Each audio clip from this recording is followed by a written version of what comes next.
जय गुरुदेव जय Bhim. Shri Guru Ravidas mission international के सहयोग के नाल बाबा साहब डॉक्टर भीमराव अंबेडकर जी के परिनिर्वाण दिवस से अज असी कंच टीवी के स्टूडियो विच इकट्ठे हुए हाँ। मैं सब तो पहला प्यारे दर्शकों नूं अज दे आए हुए मेहमानों के नाल रूबरू कराने चाहांगा। सब तो पहला डॉक्टर अंबेडकर मैमोरीयल कमेटी के प्रधान मानयोग कौल साहब तरसेम कौल जी साडे विच तशरीफ फरमा ने। मैं कौल जी नूं बेनती करदा और जय भीम जय गुरुदेव कहंदे होया कौल जी अज तुसीं स्टूडियो च आए हैं, अपने बारे और अज दे प्रोग्राम बारे कुछ शब्द साडे नाल सांझे करो। थैंक यू चाल साहब। सब तो पहला आप सब नूं नमो बुद्धा, जय गुरुदेव, जय भीम, जय भारत। अज कांची टीवी के माध्यम से वीनस टीवी उत्ते भारत रत्न बाबा साहब डॉक्टर अंबेडकर जी का परिनिर्वाण दिवस मनाउण लई आपां इत्थे आए हाँ। उन्हां नूं श्रद्धांजलियां अर्पण करन लई आए हाँ अते जो लोग बाबा साहब के मिशन लई अपनियां जानां कुर्बान कर गए उन्हां नूं आपां शरधा दे फुੱਲ चढ़ाउण लई। बहुत बहुत मेहरबानी। बाबा साहब की किन्नी पार किरपा आ कि साडे कोल इंग्लैंड दे विच असीं बहुत बड़े बड़े अहुदियां ते बैठे हुए हाँ। साडे कोल जज दे अहुदे ते विराजमान मानयोग सुरिंदर झल्ली जी बैठे ने। मैं उन्हां नूं तुहाडे रूबरू करा रहा। सर एक मिनट वास्ते सुरिंदर झल्ली जी।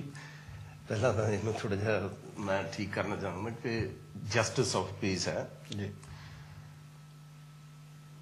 सदियां पिछों कदे कदे इस धरती ते अजिहे महापुरुष जन्म लेंदे हन जो धरती ते हुंदे अत्याचारां विरुद्ध बगावत कर खलोंदे हन, बेइंसाफी दे विरुद्ध डट जांदे हन, गरीबां दी आवाज बन जांदे हन, लताड़ियां दी ताकत बन जांदे हन, कमजोरां दी डगोरी बन जांदे हन, गुंगियां दी आवाज बन जांदे हन, मजलूमां दी ढाल बन जांदे हन ते इस धरती ते फैले अंधकार लई अपने सीने अते जिगर दी चरबी बाल के रोशनी फैलाउंदे हन। आउण वालियां पीढ़ियां लई सदियां तक चानण मनारा बन के चले जांदे हन। उन्हां दे जाण तो बाद आउण वाला जमाना उन्हां दी होंद, उन्हां दी आवाज, उन्हां दी सोच किन्ना ही चिर महसूस दा रह जांदा है। इहो जिहे ही महापुरुष बाबा साहब डॉक्टर अंबेडकर भारत रत्न बोधिसत्व दलितां दे मसीहा जी आए और उन्होंने अपने समाज लई 40 साल संघर्ष किया। 1916 तो लैके 1956 तक उन्होंने अपने समाज की सेवा की। अज असी उन्होंने परिनिर्वाण दिवस से उन्होंने श्रद्धांजलि भेंट करने वास्ते इत्थे स्टूडियो में आए हैं। बहुत मेहरबानी झल्ली साहब। 55 साल हो गए बाबा साहब नूं साडे तो गया होया। दिनों दिन नित चढ़ते सूरज नूं बाबा साहब का नां चमकदा और चमकदा जा रहा है और विरोधियों का हर लहिंदे सूरज नूं ना डुबदा और डुबदा जा रहा है। 55 साल बीतण के बावजूद भी इंज लगता कि बाबा साहब साडे कोल ने और किते नहीं गए। मानयोग साडे बड़े ही कारोबार नाल संबंधित वाइस प्रधान देव सुमन जी भी तशरीफ फरमा रहे। मैं देव सुमन जी नूं बेनती करदा कि वो भी 2-4 लफ्ज इंट्रोड्यूस साडे नाल करन जी। नमो बुद्धा, जय गुरुदेव, जय भीम, जय भारत। अज आपां इस कांसी स्टूडियो दे विच वीनस टीवी के माध्यम तो आपां बाबा साहब डॉक्टर अंबेडकर जी के परिनिर्वाण दिवस वास्ते श्रद्धांजलियां भेंट करन आए हाँ। तो जिस तरह के मैं doctor Ambedkar memorial committee of Great Britain मेरे वालों बाबा साहब डॉक्टर अंबेडकर नूं लख लख प्रणाम करदा होया, कोटि कोटि प्रणाम करदा होया उन्होंने श्रद्धांजलि भेंट करदा हाँ जिन्हां ने सदियां तो दबले कुचले समाज नूं ਇੱਕ ਸਮਾਜਿਕ ਆਜ਼ਾਦੀ ਦਵਾਈ ਤੇ ਆਪਣੀ ਜ਼ਿੰਦਗੀ ਸਾਰੀ ਜ਼ਿੰਦਗੀ ਉਹਨਾਂ ਦੀ ਆਜ਼ਾਦੀ ਦੇ ਬਰਕਰਾਰ ਰੱਖਣ ਵਾਸਤੇ ਲਾਈ। ਤੇ ਅੱਜ ਇਹ ਜੋ ਆਪਾਂ ਪ੍ਰੋਗਰਾਮ ਦੇ ਵਿੱਚ ਸ਼ਾਮਲ ਹੋਏ ਹਾਂ ਤੇ ਸਭ ਤੋਂ ਪਹਿਲਾਂ ਕਿ ਜਿਸ ਤਰ੍ਹਾਂ ਕਿ ਆਪਾਂ ਬਾਬਾ ਸਾਹਿਬ ਕਹਿੰਦੇ ਸੀ ਕਿ ਸਭ ਤੋਂ ਪਹਿਲਾਂ ਪੜ੍ਹਾਈ ਜਿਹੜੀ ਐਜੂਕੇਸ਼ਨ ਜਿਹੜੀ ਹੈ ਉਹ ਸਭ ਤੋਂ ਜ਼ਰੂਰੀ ਹੈ। ਜਦੋਂ ਆਦਮੀ ਕੋਲ ਐਜੂਕੇਸ਼ਨ ਆਉਂਦੀ ਹੈ, ਐਜੂਕੇਸ਼ਨ ਦੇ ਨਾਲ ਉਹਦੇ ਕੋਲ ਗਿਆਨ ਵੱਧਦਾ ਹੈ, ਗਿਆਨ ਵੱਧਦਾ ਹੈ ਤੇ ਉਹਨੂੰ ਆਪਣੇ ਇਤਿਹਾਸ ਦਾ ਪਤਾ ਲੱਗਦਾ ਹੈ। ਬਹੁਤ ਮਿਹਰਬਾਨੀ ਜੀ। ਹੌਲੀ ਹੌਲੀ ਬਹੁਤ ਸਾਰੇ ਕੁਐਸਚਨ ਤੁਹਾਡੇ ਨਾਲ ਹੋਰ ਵੀ ਸਾਂਝੇ ਕੀਤੇ ਜਾਣਗੇ। ਸਾਡੇ ਕੋਲ ਡੋਗਰ ਸੰਧੂ ਜੀ ਤਸ਼ਰੀਫ ਫਰਮਾ ਨੇ, ਨਿਰਮਲ ਚੰਦਰ ਜੀ ਬੜੇ ਅੱਛੇ ਬੁਲਾਰੇ ਨੇ, ਉਹ ਵੀ ਤਸ਼ਰੀਫ ਫਰਮਾ ਨੇ, ਰਾਮ ਪ੍ਰਕਾਸ਼ ਜੱਖੂ ਜੀ, ਮੂਰਤੀ ਮਾਲ ਜੀ, ਦੀਸ਼ ਦਾਦਰਾ ਜੀ, ਮਨਜਿੰਦਰ ਕਲੇਰ ਜੀ ਸਟੂਡੀਓ ਦੇ ਵਿੱਚ ਤਸ਼ਰੀਫ ਫਰਮਾ ਨੇ। ਮੈਂ ਬੇਨਤੀ ਕਰਦਾ ਇਹਨਾਂ ਸਾਥੀਆਂ ਨੂੰ ਕਿ ਉਹ ਬਾਬਾ ਸਾਹਿਬ ਦੇ ਪ੍ਰੀ ਨਿਰਮਾਣ ਦਿਵਸ ਨੂੰ ਯਾਦ ਕਰਦਿਆਂ ਕੁਝ ਫੁੱਲ ਉਹਨਾਂ ਦੇ ਚਰਨਾਂ 'ਚ ਪੇਂਟ ਕਰਨਾ ਚਾਹੁੰਦੇ ਨੇ। ਸਭ ਤੋਂ ਪਹਿਲਾਂ ਬਾਬਾ ਸਾਹਿਬ ਦੀ ਤਸਵੀਰ ਤੇ ਫੁੱਲ ਅਰਪਣ ਕਰਨਗੇ।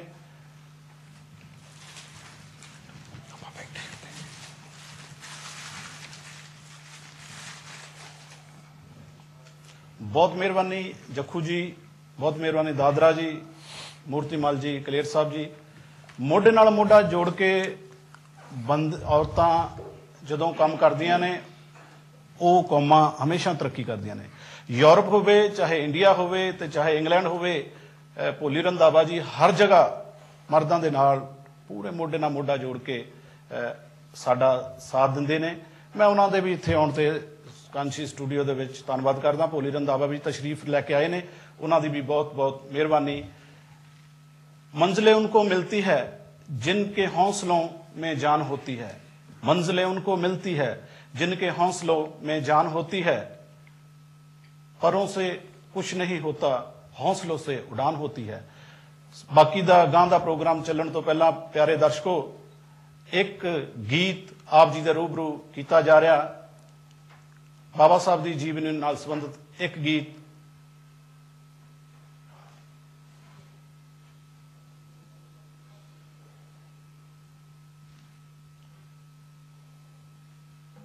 दी कमाई वे अपनी गवा के वे तू लखां दी बनाई वे, लखां दी बनाई वे।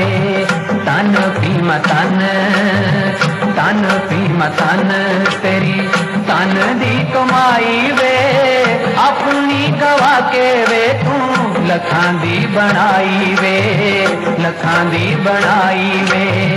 तन पीमा तन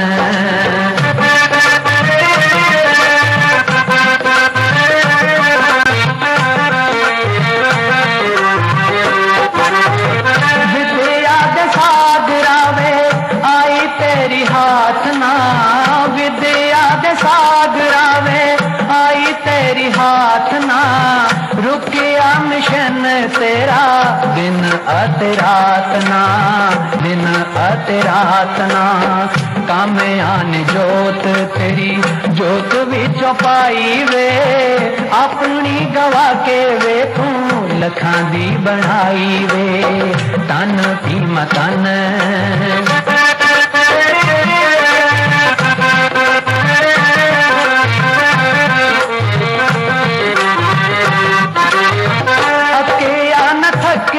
तू हिम्मत न हारिया, अकेया न थकिया तू हिम्मत न हारिया। भीम तेरी मेहनता ने नवा चंद चाड़िया, नवा चंद चाड़िया। मान दाए हिंद अज, मान दाए हिंद अज जेदी रोशनाई वे अपनी गवा के वे तू लखां दी बनाई वे, लखां दी बनाई वे। तन पीमा तन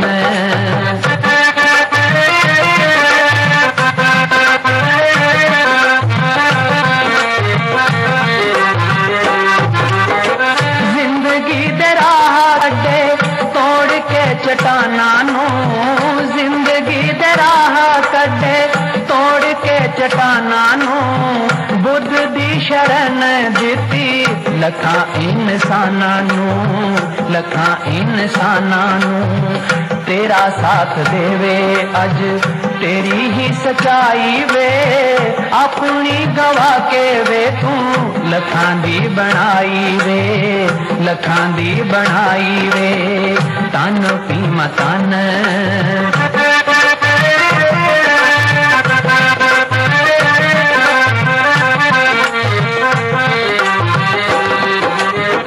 रतू रब मन्ना अज तेरी तस्वीर नू, रतू रब मन्ना अज तेरी तस्वीर नू, ताके बनाया वे ते नवी तकदीर नू, नवी तकदीर नू। तेरी ता कलम अगे, तेरी ता कलम अगे चुक गई खुदाई वे अपनी गवा के वे तू लखां दी बनाई वे, लखां दी बनाई वे। तन पीमा तन, तन पीमा तन तेरी तन दी कमाई वे अपनी गवा के वे तू लखां दी बनाई वे, लखां दी बनाई वे। तन पीमा तन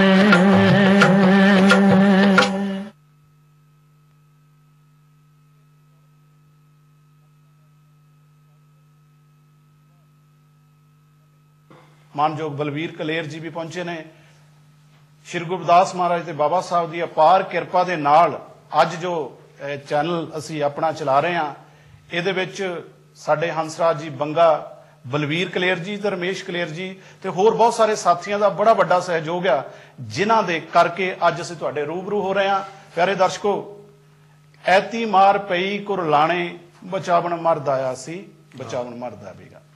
ਐਤੀ ਮਾਰ ਪਈ ਕੁਰਲਾਣੇ ਬਚਾਵਣ ਮਰਦ ਆਇਆ ਸੀ, ਬਚਾਵਣ ਮਰਦ ਆਏਗਾ। ਹੰਝੂਆਂ ਦੀ ਬਰਸਾਤ ਨਾਲ ਆਇਆ ਹੈ ਨਾ ਆਵੇਗਾ, ਇਨਕਲਾਬ ਜਦ ਵੀ ਆਇਆ ਅਡਾਉਂਦਾ ਗਰਦ ਆਵੇਗਾ। ਇਸ ਗੱਲ ਨੂੰ ਯਾਦ ਕਰਦਿਆਂ ਹੋਇਆਂ ਕਿ 55 ਸਾਲ ਸਾਡੇ ਤੋਂ ਬਾਬਾ ਸਾਹਿਬ ਦੂਰ ਚਲੇ ਗਏ ਨੇ, ਸਾਡੇ ਕੋਲ ਕੌਲ ਸਾਹਿਬ ਬਹੁਤ ਸਾਰਾ ਮੈਟਰ ਲੈ ਕੇ ਆਏ ਨੇ।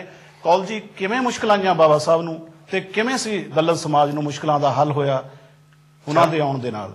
ਚਾਲ ਸਾਹਿਬ ਜੀ, ਬਾਬਾ ਸਾਹਿਬ ਨੂੰ ਇਸ ਮਿਸ਼ਨ ਨੂੰ ਲੋਕਾਂ ਤੱਕ ਪਹੁੰਚਾਉਣ ਲਈ ਬਹੁਤ ਮੁਸ਼ਕਲਾਂ ਆਈਆਂ ਜੀ। ਮੈਨੂੰ ਪਿਛਲੇ ਸਾਲ ਮਹਾਰਾਸ਼ਟਰ ਜਾਣ ਦਾ ਮੌਕਾ ਮਿਲਿਆ। ਮੈਂ ਨਾਗਪੁਰ ਵੀ ਗਿਆ, ਨਾਗਪੁਰ ਤੋਂ ਬਾਅਦ ਰੰਗਾਬਾਦ ਗਿਆ, ਰੰਗਾਬਾਦ ਤੋਂ ਬਾਅਦ ਮੈਂ ਬਾਬਾ ਸਾਹਿਬ ਦੀ ਜੋ ਸਮਾਧੀ ਹੈ ਜਿਹਨੂੰ ਚੈਤਿਆ ਭੂਮੀ ਕਹਿੰਦੇ, ਮੈਂ ਉੱਥੇ ਵੀ ਦਰਸ਼ਨ ਕੀਤੇ। ਜਦੋਂ ਮੈਂ ਉੱਥੇ ਅੰਦਰ ਗਿਆ ਤਾਂ ਮੇਰੇ ਆਟੋਮੈਟਿਕਲੀ ਅੱਖਾਂ 'ਚੋਂ ਪਾਣੀ ਆ ਗਿਆ ਕਿ ਇਤਨਾ ਮਹਾਨ ਇਨਸਾਨ ਜਿਸ ਦੀ ਇਹ ਸਮਾਧੀ ਬਣੀ ਹੈ। ਉੱਥੇ ਜਾ ਕੇ ਪ੍ਰਣਾਮ ਜਦੋਂ ਮੈਂ ਕੀਤਾ। ਸਾਥੀਓ, ਬਾਬਾ ਸਾਹਿਬ ਨੇ ਇੱਕ ਵਾਰ ਕਿਹਾ ਸੀ ਕਿ ਮੈਂ ਮਾਨਵ ਕਲਿਆਣ ਦਾ ਕਾਰਵਾਂ ਬੜੀ ਮੁਸ਼ਕਲ ਨਾਲ ਜੀ ਇੱਥੋਂ ਤੱਕ ਲੈ ਕੇ ਆਇਆ। ਜੀ, ਮੈਂ ਭੁੱਖਾ ਰਹਿ ਕੇ ਪਾਣੀ ਦੇ ਘੁੱਟ ਤੇ ਸਾਰੀ ਦਿਹਾੜੀ ਕੰਮ ਕਰਦਾ ਰਿਹਾ। ਮੈਂ ਇਸ ਕਾਰਵਾਂ ਨੂੰ ਇੱਥੋਂ ਤੱਕ ਲੈ ਕੇ ਆਇਆ। ਵਿਰੋਧੀਆਂ ਨਾਲ ਲੋਹਾ ਲੈ ਕੇ ਮੈਂ ਇਸ ਕਾਰਵਾਂ ਨੂੰ ਇੱਥੇ ਲੈ ਕੇ ਆਇਆ। ਮੇਰੇ 4 ਬੱਚੇ ਇਸ ਸੰਸਾਰ ਛੱਡ ਗਏ। ਆਖਰਕਾਰ ਮੇਰੀ ਧਰਮ ਪਤਨੀ ਵੀ ਮੇਰਾ ਸਾਥ ਛੱਡ ਗਈ। ਪਰ ਜਿਸ ਮਨੋਰਥ ਨੂੰ ਮੈਂ ਲੈ ਕੇ ਅੱਗੇ ਵਧਿਆ ਸੀ, ਉਸ ਮਨੋਰਥ ਤੋਂ ਮੈਂ ਪਿੱਛੇ ਨਹੀਂ ਹਟਿਆ। ਤੋ ਸਾਥੀਓ, ਉਹਨਾਂ ਨੂੰ ਮੁਸ਼ਕਲਾਂ ਜੋ ਆਈਆਂ ਬਹੁਤ ਆਈਆਂ। ਪਹਿਲੀ ਮੁਸ਼ਕਲ ਤਾਂ ਇਹੋ ਦੇਖੋ ਕਿ ਜਦੋਂ ਬਾਲ ਸੀ, ਇੱਕ 5 ਸਾਲਾਂ ਦਾ ਬੱਚਾ, ਉਹਨਾਂ ਦੀ ਮਾਂ ਦਾ ਸਾਇਆ ਉਹਨਾਂ ਦੇ ਸਿਰ ਤੋਂ ਵਿਛੜ ਗਿਆ ਜੀ। ਇੱਕ 5 ਸਾਲਾਂ ਦਾ ਬੱਚਾ, ਮਾਵਾਂ ਹੀ ਹੁੰਦੀਆਂ। ਤੁਸੀਂ ਯਕੀਨ ਨਹੀਂ ਕਰਨਾ ਕਿ ਮੇਰੀ ਜਦੋਂ ਮਾਂ ਪੂਰੀ ਹੋਈ ਮੈਂ 50 ਸਾਲਾਂ ਦਾ ਸੀ ਜੀ। ਮੈਨੂੰ ਉਦੋਂ ਪਤਾ ਲੱਗਾ ਕਿ ਮਾਂ ਦੀ ਕੀਮਤ ਕੀ ਹੁੰਦੀ, ਹਾਲਾਂਕਿ ਸਭ ਕੁਝ ਮੇਰੇ ਕੋਲ ਸੀ। ਔਰ ਜੋ 5 ਸਾਲਾਂ ਦਾ ਬੱਚਾ ਹੈ, ਉਸ ਨਾਲ ਮੁਸ਼ਕਲਾਂ ਕਿਹੋ ਜਿਹੀਆਂ ਆਉਣੀਆਂ ਇਹ ਤੁਸੀਂ ਅੰਦਾਜ਼ਾ ਲਾ ਸਕਦੇ ਹੋ।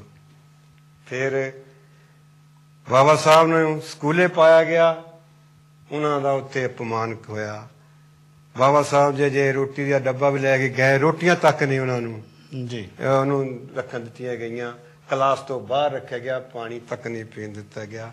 ਅਗਰ ਪਾਣੀ ਪੀਣ ਦੀ ਕੋਸ਼ਿਸ਼ ਕੀਤੀ ਤਾਂ ਉੱਥੋਂ ਕੁੱਟਮਾਰ ਕੀਤੀ ਗਈ। ਇਹ ਉਹਨਾਂ ਦੇ ਬਾਲਪਨ ਦੀਆਂ ਬਚਪਨ ਦੀਆਂ ਗੱਲਾਂ। ਇੱਥੋਂ ਤੱਕ ਕਿ ਨਾਈ ਲੋਕ ਉਹ ਉਹਨਾਂ ਦੇ ਬਾਅਦ ਤੱਕ ਨਹੀਂ ਕੱਟਦੇ ਸੀ।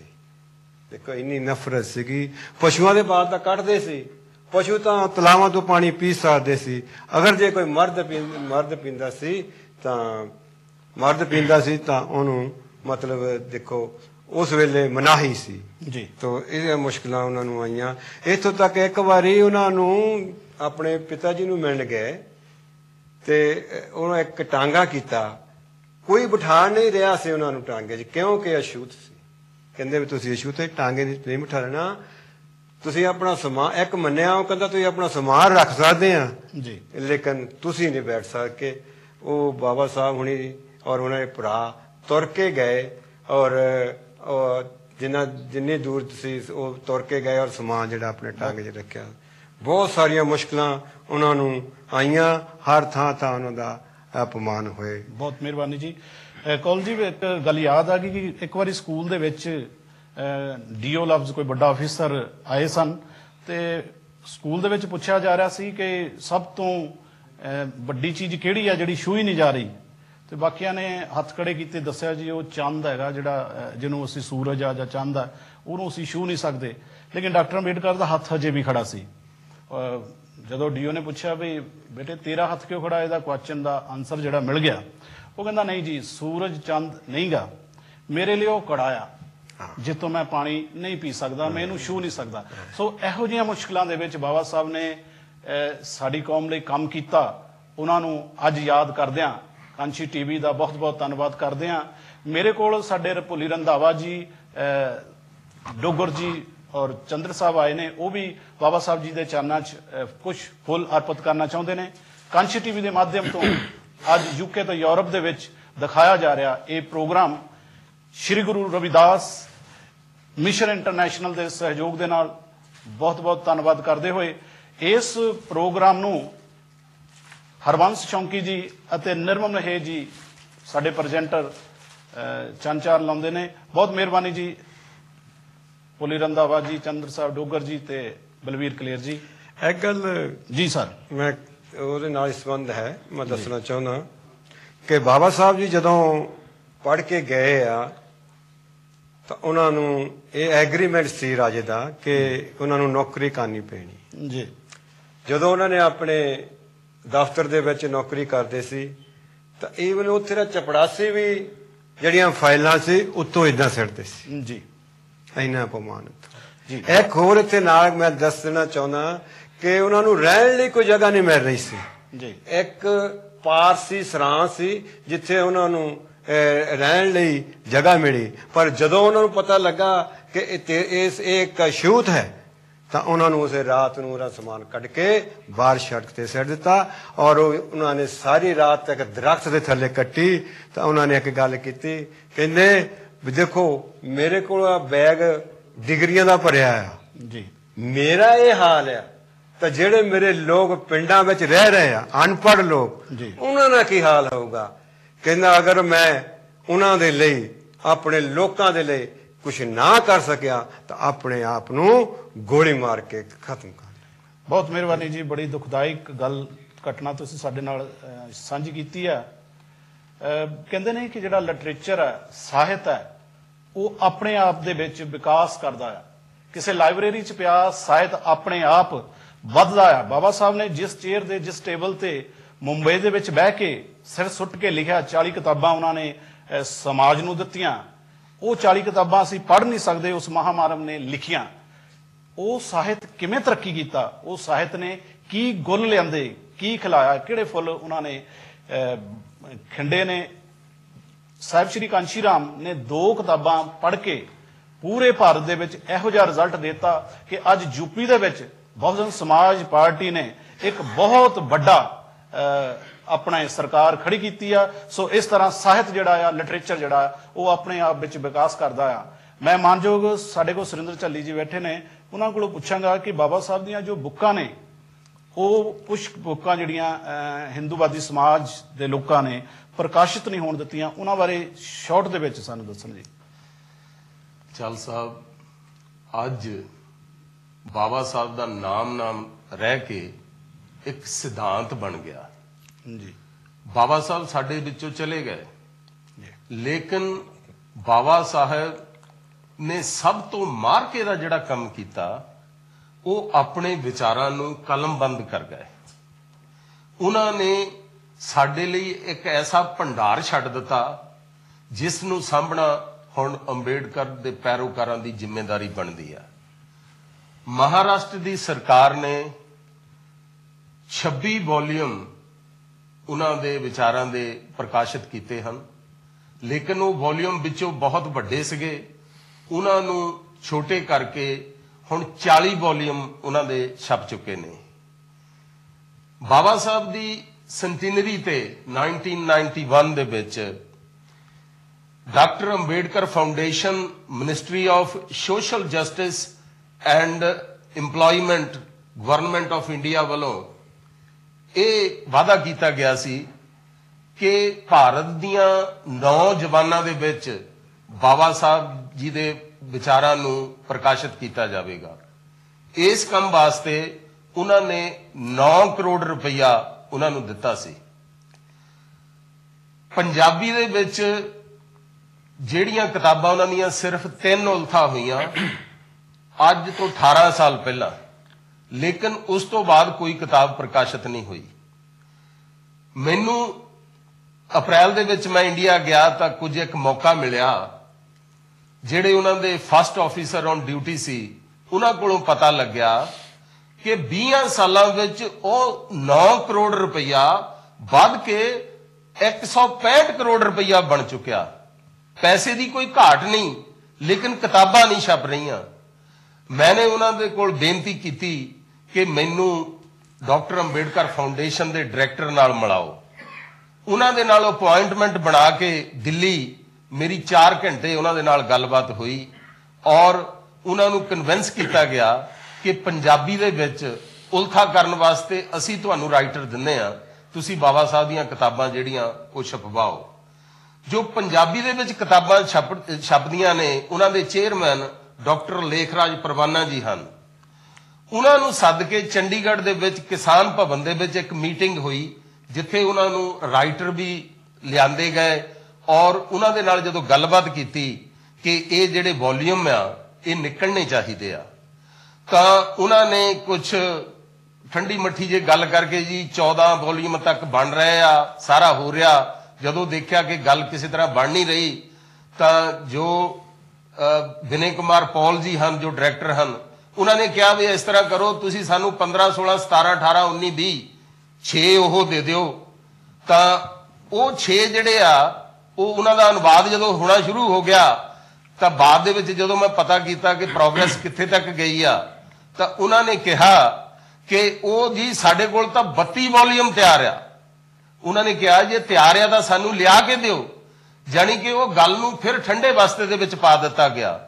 ਤੁਸੀਂ ਮੈਨੂੰ ਇਹ ਦੱਸੋ, ਕਿਉਂਕਿ ਤੁਸੀਂ ਸਭ ਜਾਣਦੇ ਹੋ ਕਿ 20 ਸਾਲਾਂ ਦੇ ਵਿੱਚ 5 ਸਾਲਾਂ ਵਿੱਚ ਪੈਸੇ ਡਬਲ ਹੋ ਜਾਂਦੇ ਆ, ਸਿੱਧਾ ਜਿਹਾ ਹਿਸਾਬ ਆ। ਜੇ ਇਹਨੂੰ 4 ਗੁਣਾ ਕਰ ਲਿਆ ਜਾਵੇ, 9 ਦੂਣੀ 18, 18 ਦੂਣਾ 36, 36 ਦੂਣਾ 72, 72 ਦੂਣਾ 144, ਉਸ 9 ਕਰੋੜ ਦਾ 144 ਦਾ ਇਦਾਂ ਬਣ ਗਿਆ।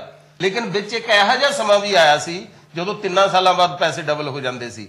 ਇਸ ਕਰਕੇ ਉਹ ਪੈਸਾ ਅੱਜ 165 ਕਰੋੜ ਰੁਪਇਆ ਪਿਆ, ਲੇਕਿਨ ਨੀਅਤ ਨਾ ਸਾਫ਼ ਹੋਣ ਕਰਕੇ ਉਹ ਸਭ ਕੁਝ ਹੋ ਨਹੀਂ ਰਿਹਾ। ਤੁਸੀਂ ਇਹ ਦੱਸੋ ਕਿ ਜੇਕਰ ਉਹ 9 ਕਰੋੜ ਦਾ 165 ਕਰੋੜ ਰੁਪਈਆ ਬਣ ਸਕਦਾ ਤਾਂ ਜੇਕਰ ਬਾਬਾ ਸਾਹਿਬ ਦੇ ਵਿਚਾਰ ਲੋਕਾਂ ਵਿੱਚ ਚਲੇ ਜਾਂਦੇ ਤਾਂ ਕਿੰਨੀ ਕ੍ਰਾਂਤੀ ਆ ਜਾਂਦੀ। ਪਿਆਰੇ ਦਰਸ਼ਕੋ, ਬ੍ਰੇਕ ਲਈ ਸਾਨੂੰ ਇੱਥੇ ਕੁਝ ਸਮੇਂ ਲਈ ਰੁਕਣਾ ਪੈ ਰਿਹਾ। ਬ੍ਰੇਕ ਤੋਂ ਬਾਅਦ ਫਿਰ ਮਿਲਦੇ ਹਾਂ ਕਾਂਸ਼ੀ ਟੀਵੀ ਤੇ।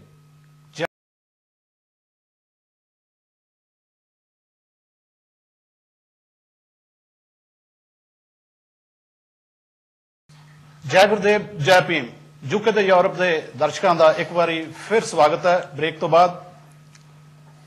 ਅੱਜ ਦਾ ਇਹ programme Shri Guru Ravidas mission international ਦੇ ਸਹਿਯੋਗ ਦੇ ਨਾਲ ਤੁਹਾਡੇ ਰੂਬਰੂ ਕੀਤਾ ਜਾ ਰਿਹਾ।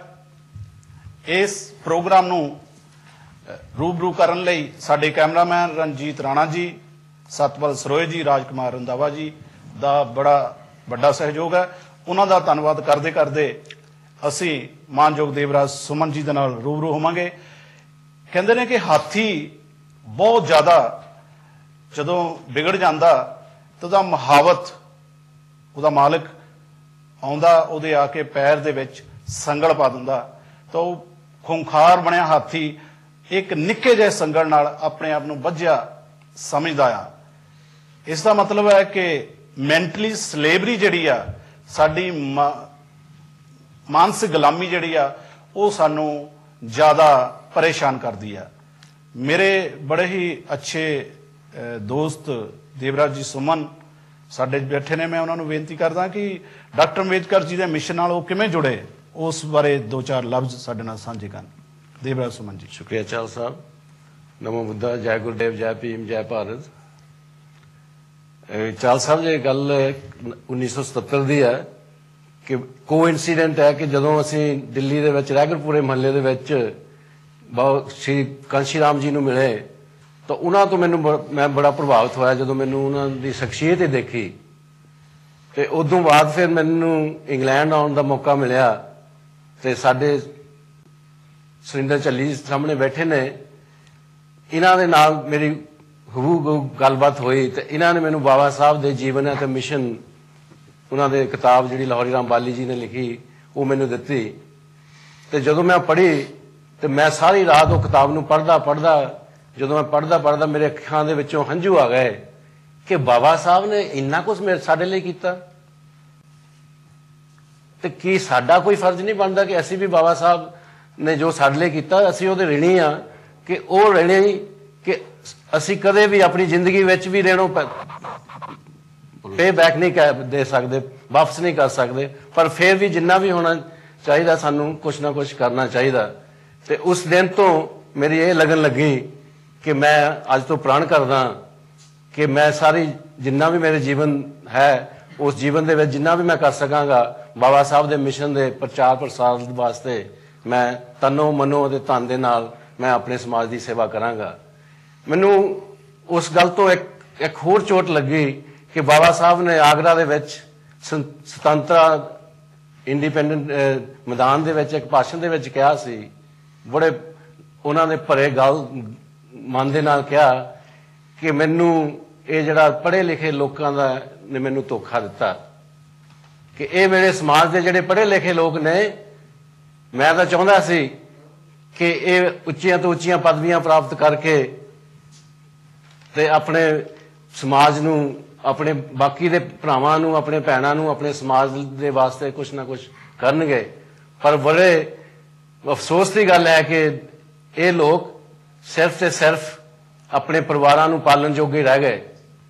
ਤਾਂ ਉਦੋਂ ਮੇਰੇ ਅੰਦਰੋਂ ਮੈਨੂੰ ਝੰਜੋੜਿਆ, ਮੇਰੀ ਇਸ ਇੰਨਾ ਮੈਨੂੰ ਅੰਦਰੋਂ ਹਿੱਲ ਗਿਆ ਮੈਂ ਕਿ ਵੀ ਕੀ ਸਾਡਾ ਫਰਜ਼ ਨਹੀਂ ਕੋਈ ਬਣਦਾ ਕਿ ਜੇ ਪੜ੍ਹੇ ਲਿਖੇ ਆ, ਜੇ ਅੱਜ ਅੱਛੀਆਂ ਨੌਕਰੀਆਂ ਤੇ ਲੱਗੇ ਆ, ਅੱਛੇ ਕੱਪੜੇ ਪਾਏ ਆ, ਅੱਛੇ ਮਕਾਨਾਂ ਦੇ ਵਿੱਚ ਬੈਠੇ ਆ, ਉਹ ਬਾਬਾ ਸਾਹਿਬ ਦੀ ਬਦੌਲਤ ਆ, ਕਿ ਸਾਡਾ ਨਹੀਂ ਫਰਜ਼ ਬਣਦਾ ਕਿ ਪੇ ਬੈਕ ਟੂ ਦ ਸੋਸਾਇਟੀ ਤੇ ਕੁਛ ਨਾ ਕੁਛ ਅਸੀਂ ਇਸ ਜੇ ਸਮਾਜ ਦੇ ਵਿੱਚੋਂ ਆਏ ਆ ਉਹ ਸਮਾਜ ਵਾਸਤੇ ਕੁਛ ਕਰੀਏ। ਤੇ ਇਹ ਚਾਲ ਸਾਹਿਬ ਮੇਰਾ ਇਹ ਮਨੋ ਤਨੋ ਤੇ ਪ੍ਰਾਣ ਕੀਤਾ ਆ ਕਿ ਮੈਂ ਜਿੰਨੇ ਵੀ ਮੇਰੇ ਜ਼ਿੰਦਗੀ ਦੇ ਸਵਾਸ ਆ ਤੇ ਮੈਂ ਆਪਣੇ ਸਮਾਜ ਦੀ ਸੇਵਾ ਕਰਦਾ ਰਹਾਂਗਾ। ਬਹੁਤ ਮਿਹਰਬਾਨੀ ਜੀ। ਮਨੋ ਤਨੋ ਤੇ ਅਸੀਂ ਕਹਾਂਗੇ ਧਨੋ ਵੀ ਸਾਨੂੰ ਜ਼ਰੂਰਤ ਹੈਗੀ ਆ। ਕਮਾਲ ਹੋ ਗਿਆ ਜੀ, ਕਮਾਲ ਹੋ ਗਿਆ। ਬਾਪੂ ਜਿੰਨੇ ਦਾ ਅਸੀਂ ਸੂਟ ਸਵਾਉਂਦਾ ਉਹਨੇ ਦਾ ਰੁਮਾਲ ਹੋ ਗਿਆ। ਅੱਜ ਦਾ ਇਹ ਕਾਂਸ਼ੀ ਟੀਵੀ ਤੁਹਾਡੇ ਆਪਸੀ ਸਹਿਯੋਗ ਦੇ ਨਾਲ ਚੱਲਦਾ। ਸਾਡੇ ਕੋਲ 40-41 ਸਾਲਾਂ ਤੋਂ ਬਹੁਤ ਵੱਡੀ ਸੰਸਥਾ ਸ਼੍ਰੀ ਡਾਕਟਰ ਅੰਬੇਡਕਰ ਮੈਮੋਰੀਅਲ ਕਮੇਟੀ ਅੱਜ ਵਿਰਾਜਮਾਨ ਆ। ਮੈਂ ਪ੍ਰਧਾਨ ਜੀ ਨੂੰ ਬੇਨਤੀ ਕਰਾਂਗਾ ਕਿ ਇਸ ਕਾਂਸ਼ੀ ਟੀਵੀ ਨੂੰ ਚੱਲਦਾ ਰੱਖਣ ਲਈ ਉਹ ਵੀ ਆਪਣੇ ਤਨੋ ਮਨੋ ਤੇ ਤੁਹਾਨੂੰ ਕੀ ਸਹਿਯੋਗ ਇਹ ਸੰਸਥਾ ਨੂੰ ਕਰਦੇ ਨੇ, ਔਰ ਜੋ ਸਰਕਾਰਾਂ ਇਸ ਵੇਲੇ ਪੰਜਾਬ ਦੇ ਵਿੱਚ ਡਾਕਟਰ ਅੰਬੇਦਕਰ ਨੂੰ ਯੂਜ਼ ਕਰ ਲਈਆਂ ਨੇ ਹਰ ਕੋਈ, ਉਹਨਾਂ ਬਾਰੇ ਵੀ ਤਵੱਜੋ ਦੇਣ। 2-4 ਲਫ਼ਜ਼ਾਂ 'ਚ ਜੋ ਉਹਨਾਂ ਨੂੰ ਕੁਐਸਚਨ ਪੁੱਟ ਕੀਤੇ ਉਹਨਾਂ ਦਾ ਜਵਾਬ ਦੇਣ ਜੀ। ਤੇ 2 ਸਵਾਲ ਚਾਰ ਸਾਹਿਬ ਕੀਤੇ ਆ। ਪਹਿਲਾਂ ਤਾਂ ਮੈਂ ਡਾਕਟਰ ਅੰਬੇਡਕਰ ਮੈਮੋਰੀਅਲ ਕਮੇਟੀ ਵੱਲੋਂ ਕਾਂਸ਼ੀ ਟੀਵੀ ਦਾ ਔਰ ਸ਼੍ਰੀ ਰਵਿਦਾਸ ਮਿਸ਼ਨ ਸੁਸਾਇਟੀ ਦਾ ਬਹੁਤ-ਬਹੁਤ ਧੰਨਵਾਦ ਕਰਦਾ, ਜਿਨ੍ਹਾਂ ਨੇ ਅੱਜ ਸਾਨੂੰ ਇੱਥੇ ਸੱਦ ਕੇ ਬਾਬਾ ਸਾਹਿਬ ਨੂੰ ਸ਼ਰਧਾਂਜਲੀ ਅਰਪਣ ਕਰਨ ਲਈ ਸਾਨੂੰ ਮੌਕਾ ਦਿੱਤਾ ਹੈ। ਬਾਬਾ ਸਾਹਿਬ ਬਾਰੇ ਬਹੁਤ ਕੁਝ ਬੋਲ ਸਕਦੇ ਹਾਂ, ਲੇਕਿਨ ਸਮੇਂ ਦੇ ਲਿਹਾਜ਼ ਨੂੰ ਰੱਖਦੇ ਹੋਏ ਆਪਾਂ ਬਾਹਲਾ ਕੁਛ ਤਾਂ ਨਹੀਂ ਬੋਲ ਸਕਦੇ। ਮੈਂ ਇਹ ਕਹਾਂਗਾ ਕਿ ਅਗਰ ਕਮੇਟੀ ਨੂੰ ਇਸੇ ਤਰ੍ਹਾਂ ਮੌਕਾ ਮਿਲਦਾ ਰਿਹਾ ਬਾਬਾ ਸਾਹਿਬ ਦੇ ਮਿਸ਼ਨ ਨੂੰ ਪ੍ਰਚਾਰ ਕਰਨ ਦਾ, ਔਰ ਕਾਂਛੀ ਟੀਵੀ ਵੀ ਸਹਿਯੋਗ ਦਿੰਦੀ ਰਹੀ, ਤਾਂ ਜ਼ਰੂਰ ਅਸੀਂ ਵੱਧ ਚੜ ਕੇ ਸਾਥ ਦੇਵਾਂਗੇ। ਔਰ ਮੈਂ ਕਮੇਟੀ ਅੱਗੇ ਬੇਨਤੀ ਕਰਾਂਗਾ ਕਿ ਉਹ ਵੱਧ ਚੜ ਕੇ ਸਾਥ ਦੇਵੇ। ਬਾਕੀ ਰਹਿ ਗਈ ਸਰਕਾਰਾਂ ਦੀ ਗੱਲ, ਸਰਕਾਰਾਂ ਨੇ ਤਾਂ ਬਾਬਾ ਸਾਹਿਬ ਦੇ ਨਾਂ ਨੂੰ ਹਮੇਸ਼ਾ ਯੂਜ਼ ਕੀਤਾ ਹੈ, ਵਰਤਿਆ ਹੈ ਸਿਰਫ ਆਪਣੀਆਂ ਵੋਟਾਂ ਦੀ ਖਾਤਰ, ਔਰ ਕੰਟੀਨਿਊ ਹੈ। हाँ, पर एक गल मैं जरूर कहांगा चाह साहब जी कि बाबा साहब ने कहा सी कि अपनियां कंधां ते लिख लो कि असीं हाकम कौम बनना है। मैं इत्थे एक कविता लिखी सी, अगर याद हो तो मैं पढ़ देवां जी। जी बिल्कुल पढ़ांगे। 2 मिनट लई असीं होर पासे भी जाना पैना सानू। आओ के भरम रख ले दीदारे बहारा का, तुम पात में छुप जाओ हम शाख में डल जाए। असी Shri Guru Ravidas international mission society international जो सभा है और डॉक्टर अंबेडकर कमेटी ਨੂੰ ਬੇਨਤੀ ਕਰਾਂਗੇ ਕਿ ਅਸੀਂ ਇਸ ਤਰ੍ਹਾਂ ਤੁਰੀਏ ਕਿ ਇੱਕ ਦੂਜੇ ਦੇ ਨਾਲ ਰਲ ਕੇ ਮੋਢੇ ਨਾਲ ਮੋਢਾ ਜੋੜ ਕੇ ਕੰਮ ਕਰੀਏ, ਤਾਂ ਕਿ ਜਿਹੜਾ ਰਿਜ਼ਲਟ ਭੈਣ ਜੀ ਨੇ ਯੂਪੀ 'ਚ ਦਿੱਤਾ, ਇਦਾਂ ਦਾ ਕੋਈ ਰਿਜ਼ਲਟ ਅਸੀਂ ਵੀ ਪੰਜਾਬ 'ਚ ਦਈਏ, ਤੇ ਤਾਂ ਹੀ ਇਹ ਗੱਲ ਹੋ ਸਕਦੀ ਕਿ ਕੋਈ ਧਰਮ ਬਿਨਾਂ ਨਾ ਰਾਜ ਚੱਲੇ ਹੈ ਤੇ ਰਾਜ ਬਿਨਾਂ ਸਭ ਦਲੇ ਮਲੇ ਹੈ। ਇਹ ਅਸੀਂ ਚੰਗੀ ਤਰ੍ਹਾਂ ਗੱਲ ਜਾਣਦੇ ਹਾਂ। ਆਓ ਕੁਛ ਰਲ ਕੇ ਸਾਂਝਾ ਕੁਛ ਕਰੀਏ ਤੇ ਇਸ ਮਿਸ਼ਨ ਨੂੰ, ਬਾਬਾ ਸਾਹਿਬ ਦੇ ਮਿਸ਼ਨ ਨੂੰ, ਜੋ ਭੈਣ ਜੀ ਇੱਕ ਅਮਰੇਲੇ ਦੇ ਥੱਲੇ ਲੈ ਕੇ ਆ ਰਹੀ ਆ, ਉਸ ਤਰ੍ਹਾਂ ਦਾ ਕੁਛ ਬਣਾਉਣ ਦੀ ਗੱਲ ਕਰੀਏ। ਤੁਸੀਂ ਜਾਣਦੇ ਹੋ ਕਿ ਪ੍ਰੇਰਨਾ ਸਥਲ ਜਿਹੜਾ 2600 ਕਰੋੜ ਦਾ ਭੈਣ ਜੀ ਨੇ ਬਣਾ ਕੇ ਦਲਿਤ ਸਮਾਜ ਦੇ ਸਾਰੇ ਮਹਾਂਪੁਰਸ਼ਾਂ ਨੂੰ ਉੱਥੇ ਇਕੱਠਿਆਂ ਕਰ ਦਿੱਤਾ, ਔਰ ਦੱਸਦਾ ਵੀ ਇਸ ਤਰੀਕੇ ਦੇ ਨਾਲ ਅਸੀਂ ਇਕੱਠੇ ਹੋ ਸਕਦੇ ਹਾਂ। ਇੱਕ ਯੂਨੀਵਰਸਿਟੀ ਜੋ ਏਸੀ ਯੂਨੀਵਰਸਿਟੀ ਬਣਾ ਕੇ ਪੂਰੀ ਦੁਨੀਆ ਦੀ ਸਭ ਤੋਂ ਪਹਿਲੀ ਯੂਨੀਵਰਸਿਟੀ ਹੈ ਜਿਹੜੀ ਪੂਰੀ ਵਿਕ ਗਿਆ, ਔਰ ਜੇਕਰ ਸਾਡੀ ਕਦੇ ਯੂਨੀਵਰਸਿਟੀ ਤਕਸ਼ਿਲਾ 2.5 ਵੀ ਸੀ ਤਾਂ ਉਹਦੇ ਮੁਕਾਬਲੇ 'ਚ ਇੱਕ ਸਰਕਾਰ ਨੇ ਦੇ ਦਿੱਤੀ ਆ। ਸੋ ਸਾਡੇ ਕੋਲ ਮਾਨਯੋਗ ਕੱਲੀ ਜੀ ਬੈਠੇ ਨੇ, ਉਹ ਵੀ ਕੁਛ ਐਜੂਕੇਸ਼ਨ ਤੇ ਗੱਲ ਕਰਨਾ ਚਾਹੁੰਦੇ, ਕਿਉਂਕਿ ਬਾਬਾ ਸਾਹਿਬ ਨੇ ਵੀ ਕਿਹਾ ਸੀ ਕਿ ਦਲਿਤ ਜਿੰਨੀ ਦੇਰ ਪੜ੍ਹਦੇ ਨਹੀਂ ਉਨੀ ਦੇਰ ਤਰੱਕੀ ਨਹੀਂ ਕਰਨਗੇ। ਜੀ ਚਲ ਸਾਹਿਬ, ਜਿਸ ਤਰ੍ਹਾਂ ਕਿ ਪਹਿਲਾਂ ਕਿਹਾ ਕਿ ਮਾਨਸਿਕ ਗੁਲਾਮੀ ਦਾ ਖਤਮ ਹੋਣਾ ਬਹੁਤ ਜ਼ਰੂਰੀ ਹੈ। ਬਾਬਾ ਸਾਹਿਬ ਨੇ ਦੀਆਂ ਨਜ਼ਰਾਂ ਦੇ ਵਿੱਚ ਐਜੂਕੇਟ ਕੌਣ ਆ, ਹੂ ਇਜ਼ ਐਜੂਕੇਟਿਡ, ਉਹਨਾਂ ਨੇ ਸਿੱਖਿਆ ਨੂੰ 4 ਹਿੱਸਿਆਂ ਦੇ ਵਿੱਚ ਵੰਡਿਆ। ਅਕਸ਼ਰ ਸਿੱਖਿਆ, ਸ਼ਾਸਤਰ ਸਿੱਖਿਆ, ਸ਼ਸਤਰ ਸਿੱਖਿਆ ਤੇ ਐਸਟ੍ਰੋਲੋਜੀ। ਜਾਨੀ ਜੇਕਰ ਕਿਸੇ ਨੇ MA ਕਰ ਲਈ ਜਾਂ PhD ਕਰ ਲਈ, ਉਹਦੀ ਮਾਨਸਿਕ ਗੁਲਾਮੀ ਖਤਮ ਨਹੀਂ ਹੋਈ, ਉਹ ਸਿਰਫ ਉਹਦੇ ਕੋਲ ਅੱਖਰਾਂ ਦੀ ਸਿੱਖਿਆ ਆਈ ਹੈ, ਅਕਸ਼ਰ ਸਿੱਖਿਆ ਹੈ ਉਹ ਜੀ। ਤੇ ਉਸ ਤੋਂ ਬਾਅਦ ਆ ਸ਼ਾਸਤਰ ਸਿੱਖਿਆ। ਜਿੰਨੇ ਵੀ ਧਰਮ ਗ੍ਰੰਥ ਹੈ ਉਹਨਾਂ ਦਾ ਗਿਆਨ ਹੋਣਾ ਬਹੁਤ ਜ਼ਰੂਰੀ ਆ, ਉਹਨਾਂ ਵਿੱਚ ਕੀ ਲਿਖਿਆ ਆ ਉਹਦਾ ਪਤਾ ਹੋਣਾ ਬਹੁਤ ਜ਼ਰੂਰੀ ਆ। ਐਵੇਂ ਹਵਾ ਦੇ ਵਿੱਚ ਸੋਟੇ ਮਾਰੀ ਜਾਣ ਨਾਲ ਕੋਈ ਗੱਲ ਨਹੀਂ ਬਣਦੀ। ਉਸ ਤੋਂ ਬਾਅਦ ਸ਼ਸਤਰ ਸਿੱਖਿਆ, ਅੱਜ ਦੇ ਜੋ ਵੈਪਨ ਨੇ, ਐਟਮ ਬੰਬ ਕਿੱਦਾਂ ਬਣਦਾ, ਹਾਈਡਰੋਜਨ ਬੰਬ ਕਿੱਦਾਂ ਬਣਦਾ, ਨਾਈਟ੍ਰੋਜਨ ਬੰਬ ਕਿੱਦਾਂ ਬਣਦਾ, 303 ਦੀ ਗੋਲੀ ਕਿੱਦਾਂ ਬਣਦੀ ਆ, ਇਹਦੀ ਕੀ ਮਾਰ ਆ, ਇਹਨਾਂ ਚੀਜ਼ਾਂ ਦਾ ਵੀ ਗਿਆਨ ਹੋਣਾ ਚਾਹੀਦਾ। ਉਸ ਤੋਂ ਬਾਅਦ ਆ ਜੋ ਵਾਯੂਮੰਡਲ ਹੈ, ਦਿਨ ਕਿੱਦਾਂ ਬਣਦਾ, ਰਾਤ ਕਿੱਦਾਂ ਬਣਦੀ, ਹਵਾ ਵਿੱਚ ਕਿਹੜੀਆਂ ਕਿਹੜੀਆਂ ਗੈਸਾਂ ਨੇ, ਧਰਤੀ ਸੂਰਜ ਦੁਆਲੇ ਕਿਸ ਤਰ੍ਹਾਂ ਘੁੰਮਦੀ ਆ, ਚੰਦਰਮਾ ਧਰਤੀ ਦੁਆਲੇ ਕਿਸ ਤਰ੍ਹਾਂ ਘੁੰਮਦਾ, ਸ਼ਨੀ ਕਿੱਥੇ ਆ, ਮੰਗਲ ਕਿੱਥੇ ਆ, ਇਹਨਾਂ ਦਾ ਵੀ ਗਿਆਨ ਹੋਣਾ ਚਾਹੀਦਾ। ਜਦੋਂ ਇਹ ਚਾਰੇ ਚੀਜ਼ਾਂ ਮਿਲਦੀਆਂ ਫਿਰ ਉਹ ਜਿਹੜਾ ਬੰਦਾ ਆ ਉਹਨੂੰ ਕੋਈ ਬੇਵਕੂਫ ਨਹੀਂ ਬਣਾ ਸਕਦਾ। ਹੀ ਇਜ਼ ਏ ਐਜੂਕੇਟਡ ਪਰਸਨ, ਕਿਉਂਕਿ ਉਹਨੂੰ ਹਰ ਚੀਜ਼ ਦਾ ਪਤਾ ਆ। ਉਹਨੂੰ ਬਾਬਾ ਸਾਹਿਬ ਕਹਿੰਦੇ ਆ ਕਿ ਹੀ ਇਜ਼ ਏ ਐਜੂਕੇਟਡ ਪਰਸਨ। ਬਹੁਤ ਮਿਹਰਬਾਨੀ ਚੱਲੀ ਸਾਹਿਬ। ਸਕੂਲ ਵਿੱਚ ਭੈਣ ਜੀ ਆਵੇ ਜਾਂ ਨਾ ਆਵੇ, ਸਾਡੇ ਬੱਚਿਆਂ ਨੇ ਸਾਡੇ ਵਾਂਗੂ ਪੜ੍ਹ ਪੁੜ ਜਾਣਾ। ਸੋ ਸਕੂਲ ਦੀ ਐਜੂਕੇਸ਼ਨ ਹੋਣੀ ਬਹੁਤ ਜ਼ਰੂਰੀ ਹੈ। ਗੱਲ ਸਕੂਲ ਦੀ ਚੱਲ ਰਹੀ ਹੈ, ਐਜੂਕੇਸ਼ਨ ਦੀ ਚੱਲ ਰਹੀ ਹੈ। ਮੈਂ ਦੇਵ ਸੁਮਨ ਜੀ ਨੂੰ ਪੁੱਛਣਾ ਚਾਹਾਂਗਾ ਕਿ ਤੁਸੀਂ ਸੰਸਥਾ ਬਣਾਈ ਹੈ, ਕਦੇ ਇਸ ਸਬਜੈਕਟ ਤੇ ਸੋਚਿਆ ਵੀ ਕੋਈ ਸਕੂਲ ਹੋਣਾ ਚਾਹੀਦਾ, ਕੋਈ ਕਾਲਜ ਹੋਣਾ ਚਾਹੀਦਾ ਤਾਂ ਕਿ ਸਾਡੇ ਬੱਚੇ ਜਿਹੜੇ ਆ ਉਹ ਇਹ ਐਜੂਕੇਸ਼ਨ ਲੈ ਸਕਣ? ਬਿਲਕੁਲ ਚਾਲ ਸਾਹਿਬ, ਜਿਸ ਤਰ੍ਹਾਂ ਤੁਸੀਂ ਦੱਸਿਆ ਕਿ ਵੀ ਸਕੂਲ ਦੀ ਗੱਲ ਕੀਤੀ ਹੈ, ਕਿਉਂਕਿ ਜਦੋਂ ਅਸੀਂ ਬਾਬਾ ਸਾਹਿਬ ਨੂੰ ਪੜ੍ਹਦੇ ਹਾਂ ਤਾਂ ਪਹਿਲੀ ਗੱਲ ਹੀ ਉਹਨਾਂ ਨੇ ਜਿਹੜਾ ਸਾਨੂੰ ਮੂਲ ਮੰਤਰ ਦਿੱਤਾ ਆ, ਐਜੂਕੇਟ ਦੇ ਨੂੰ ਧਿਆਨ ਵਿੱਚ ਰੱਖਦਿਆਂ ਹੋਇਆਂ doctor Ambedkar memorial committee of great Britain ਨੇ 2004 ਦੇ ਵਿੱਚ ਇੱਕ ਸੁਪਨਾ ਲਿਆ ਸੀ ਕਿ ਅਸੀਂ ਪੰਜਾਬ ਦੇ ਵਿੱਚ ਆਪਣੇ ਭਰਾਵਾਂ ਨੂੰ, ਆਪਣਾ ਜਿਹੜਾ ਸਮਾਜ ਆ ਉਹਨਾਂ ਵਾਸਤੇ ਕੁਝ ਕਰਾਂਗੇ। ਤਾਂ ਉਹਦੇ ਮਾਧਿਅਮ ਤੋਂ ਅਸੀਂ 2004 ਦੇ ਵਿੱਚ ਇਹ ਸੁਪਨਾ ਜਿਹੜਾ ਲਿਆ ਸੀ, ਤੇ ਉਹਦੇ ਪੰਜਾਬ ਦੇ ਵਿੱਚ ਮਾਲਪੁਰ ਰੋਡ, ਅੰਬੇਡਕਰ ਨਗਰ, ਉੱਥੇ ਇੱਕ ਬਹੁਤ ਵਧੀਆ ਸ਼ਾਨਦਾਰ ਡਾਕਟਰ ਬਾਬਾ ਸਾਹਿਬ ਅੰਬੇਡਕਰ ਜੀ ਦੀ ਯਾਦ ਵਿੱਚ doctor Ambedkar Buddhist resource centre Punjab ਦੀ ਉਸਾਰੀ ਕੀਤੀ ਗਈ, ਕਿ ਜਿਹੜੀ ਕਿ 2006 ਦੇ ਵਿੱਚ ਮੁਕੰਮਲ ਹੋਈ।